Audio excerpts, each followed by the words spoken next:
नमस्कार, सालू Dubey official channel पर आप सभी का बहुत बहुत स्वागत है। आज हम बात करने वाले हैं उच्च के सूर्य और शुक्र और मंगल देव के बारे में। जी हाँ, उच्च के सूर्य, उच्च के शुक्र, मंगल का नीच भंग राजयोग लाएगा जीवन में एक बड़ा परिवर्तन। 17 अप्रैल से लेकर 14 मई 2025 मकर राशि। सफलता मिलने से आपको कोई अब रोक नहीं सकता। रातों रात चमकेगी किस्मत और बनेंगे आप रंग से राजा। किस प्रकार से उच्च के सूर्य शुक्र का प्रभाव आपको प्राप्त होगा, साथ ही मंगल जो कि नीच की राशि में बैठकर नीच भंग राजयोग बना रहे हैं, यह आपको किस प्रकार से प्रभावित करेंगे, आज इसी का हम चर्चा करेंगे। तो चर्चा बहुत खास है, ऐसे में वीडियो को बिल्कुल स्किप ना करें, वीडियो को फुल वॉच जरूर करें। देखिए, ग्रहों के राजा सूर्यदेव जो कि 14 अप्रैल 2025 को अपनी उच्च की राशि मेष राशि में गोचर कर चुके हैं और इनका ये गोचर 15 मई 2025 तक रहेगा। यानी उच्च की राशि में ये 15 मई 2025 तक रहेंगे। पूरे एक माह की अवधि रहेगी सूर्य की इस उच्च की राशि में होने से। इस समय सूर्य उच्च के हैं, वर्गोत्तम भी है, यानी कि सर्वश्रेष्ठ स्थिति में पहुंच चुके हैं। सूर्य अपना प्रभाव जो है देना भी शुरू कर चुके हैं। सूर्य के इस गोचर के दौरान देखा जाए तो मंगल देव जो है नीच भंग हो रहे हैं, क्योंकि मंगल नीच की राशि में विराजमान है और पूरे एक माह तक सूर्य जो है उच्च की राशि में है। तो मंगल के नीच भंग राजयोग का मकर राशि के जातकों पर इस दौरान पड़ेगा अद्भुत रूप से प्रभाव, क्योंकि देखिए मंगल नीच की राशि में है लेकिन दृष्टिया इनकी उच्च की है और सूर्य यहाँ पर पूर्ण रूप से उच्च के हैं। बात करें शुक्र की, तो शुक्र आपके तृतीय भाव यानी कि मीन राशि में पहले से ही उच्च के चल रहे हैं और राहु भी मीन राशि में ही विराजमान है। पंचम भाव में इस समय देवगुरु बृहस्पति आपके विराजमान है। तो इस तरह से ग्रहों की स्थिति आपके लिए लगातार बनी हुई है। सूर्यदेव इस समय वर्गोत्तम स्थिति में है, यानी कुंडली के लग्न में देखा जाए तो उच्च के हैं, नवमांश कुंडली में उच्च के हैं। तो इस दौरान सूर्य के तीसरे भाव में देखा जाए तो आपके लिए स्थितियां अलग बन रही हैं और चूंकि सूर्य यहाँ विराजमान है आपके चतुर्थ भाव यानी कि मेष राशि में। तो ऐसे में देखिए सूर्य क्या है, आपकी कुंडली के अष्टम भाव के स्वामी हैं। जी हाँ, अष्टम भाव के स्वामी है और इनका गोचर जो है आपके लिए बेहद महत्वपूर्ण रहता है। अब ये गोचर किए हैं आपके चौथे भाव यानी कि आपके फोर्थ हाउस में, मेष राशि में। तो इस तरह से देखा जाए तो पूर्ण रूप से बंधन से मुक्त है, क्योंकि इससे पहले सूर्य थे मीन राशि में और शनि राहु से पीड़ित थे पूर्ण रूप से। शनि के साथ ग्रहण योग बन रहा था, वहीं पर जो राहु देव हैं ये अपना तिलिस्म जाल जो है बिछाए हुए थे। इन दोनों से मुक्त होकर ये उच्च राशि में विराजमान हो गए। तो ऐसे में शत्रुओं का नाश करेंगे यहाँ पर सूर्य। जी हाँ, शत्रु से जो भी आपका संबंध होगा, शत्रु से यदि आप पीड़ित हैं, शत्रुओं से यदि आप घिरे हुए हैं मकर राशि के जातक, तो सूर्य की इस उच्चतम स्थिति में देखा जाए तो शत्रुओं के बल में गिरावट आएगी। इस दौरान आप अपने शत्रु को पूर्ण रूप से परास्त कर पाएंगे। सूर्य की दृष्टि देखी जाए तो आपके भाग्य भाव पर पड़ रही है, जिसकी वजह से आपके भाग्य का पूरा साथ आपको मिलेगा। सूर्य भाग भाव पर दृष्टि डाल रहे हैं, जिसकी वजह से भाग्य भाव जो है आपका प्रकाशित हो रहा है। सूर्य आत्मा के कारक है और सूर्य प्रकाश के कारक है। सूर्य की दृष्टि जहाँ पड़ जाती है वह सारी चीजें जो है सूर्य के वशीकृत हो जाती हैं। तो मकर राशि की जो जातक है देखा जाए तो अपने जीवन में इस समय काफी बड़ी राहत की सांस ले रहे हैं।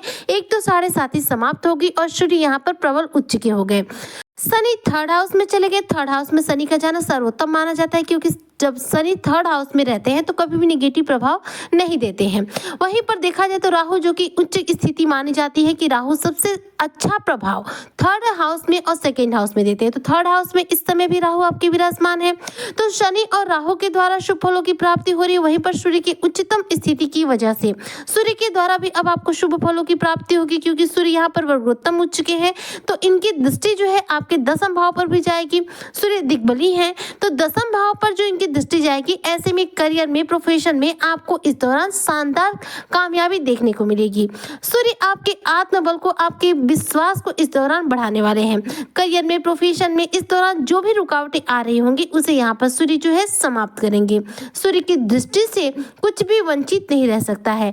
इसलिए जीवन में इस समय जो भी आ रही होंगी रुकावटें, पूरे एक माह तक जब तक कि सूर्य मेष राशि में रहेंगे तब तक आपको किसी भी रूप में परेशानी देखने को न मिलेगी। और सबसे बड़ी बात, आपकी नेतृत्व क्षमता इस दौरान बहुत ज्यादा स्ट्रांग बनेगी। कॉन्फिडेंस आपका हाई रहेगा। कार्य क्षेत्र में एक चमकते हुए सितारे के रूप में आप दिखाई देंगे। सूर्य के उच्च के होने से शुक्र जो कि आपके थर्ड हाउस में उच्च के हो चुके हैं और शुक्र के मार्गी भी हो चुके हैं, जिसकी वजह से आपके लिए लाभ की स्थितियां शुक्र बना रहे हैं। देखिए, शुक्र धन के कारक है, तो धन से रिलेटेड प्रॉब्लम को सॉल्व कर रहे हैं। सूर्य क्या है, करियर के कारक है, तो ऐसे में सूर्य उच्च के हुए हैं तो पद प्रतिष्ठा में आपकी वृद्धि होगी। गवर्नमेंट क्षेत्र से जुड़े हुए कार्यों में सफलता मिलेगी। गवर्नमेंट जॉब लगने के योग बनेंगे। अपने प्रशासनिक अधिकारियों के साथ संबंध आपके मजबूत बनेंगे। सरकारी नौकरी से जुड़े हुए कार्य आपके पूरे होंगे। तो सूर्य करियर क्षेत्र में आपको देखा जाए तो उछाल दे रहे हैं।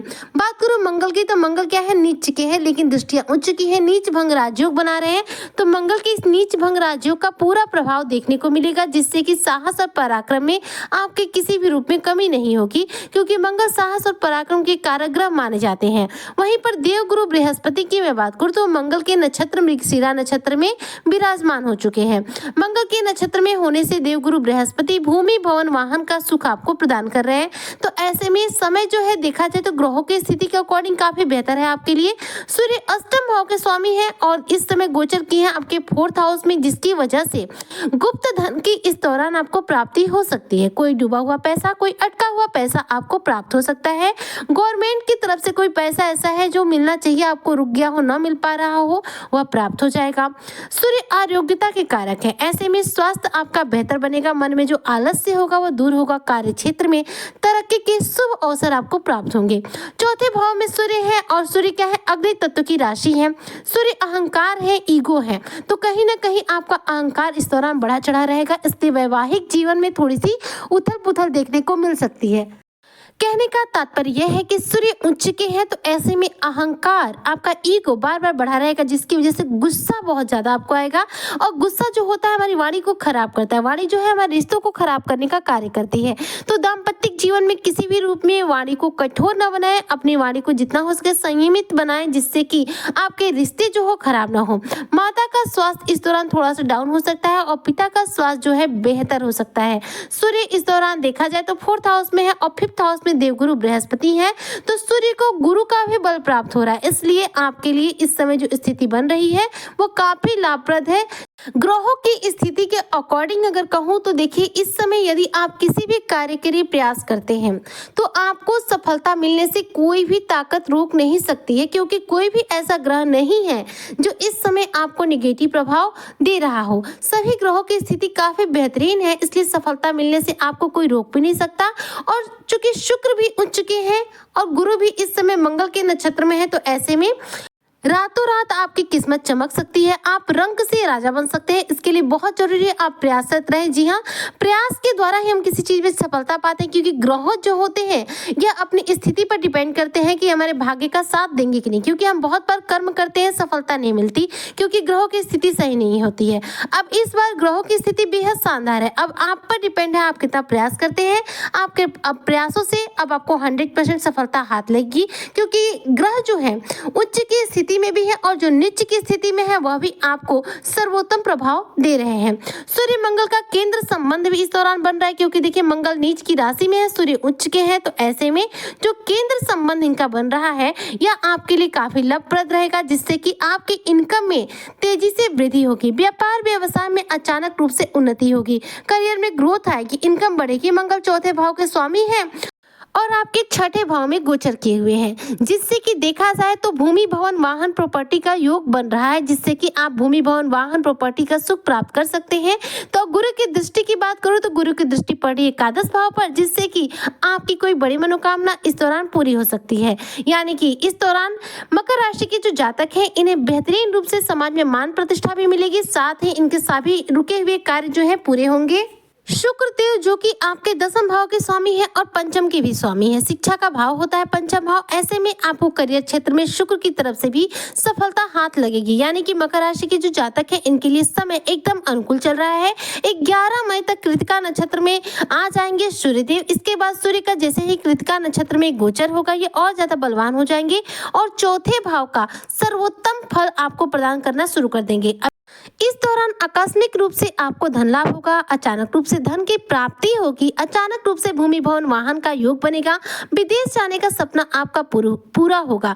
गुरु 12th भाव के स्वामी हैं और गुरु का जो बल है सूर्य को मिल रहा है, जिससे कि उच्च शिक्षा के लिए मकर राशि के जातक विदेश जा सकते हैं। नौकरी के सिलसिले में भी आप विदेश जा सकते हैं। करियर की दृष्टि से देखें, धन की दृष्टि से देखें या फिर विदेश की दृष्टि से देखें तो आपके लिए सभी ग्रहों का जो गोचर है बेहतरीन है। इस गोचर का पूरा लाभ उपाइए सूर्य देव सहित बाकी सभी ग्रहों को प्रसन्न करने के लिए यदि नियमित रूप से हो सके तो कुछ उपाय जरूर कीजिएगा। खास तौर पर देखिए, करियर से संबंधित समस्या है तो सूर्य को आपको अर्घ देना है, जिससे कि करियर में आ रही हर तरह की रुकावटें आपके जीवन से समाप्त हो। उम्मीद करती हूँ कि जो भी मकर राशि के जातक हैं उन्हें सूर्य, शुक्र और मंगल गुरु के इस गोचर का पूरा लाभ प्राप्त होगा। आज की चर्चा को मैं यहीं पर करती हूँ समाप्त। मिलती हूँ मैं आपसे नेक्स्ट वीडियो में, तब तक के लिए जय हिंद, जय भारत, जय श्री हरि।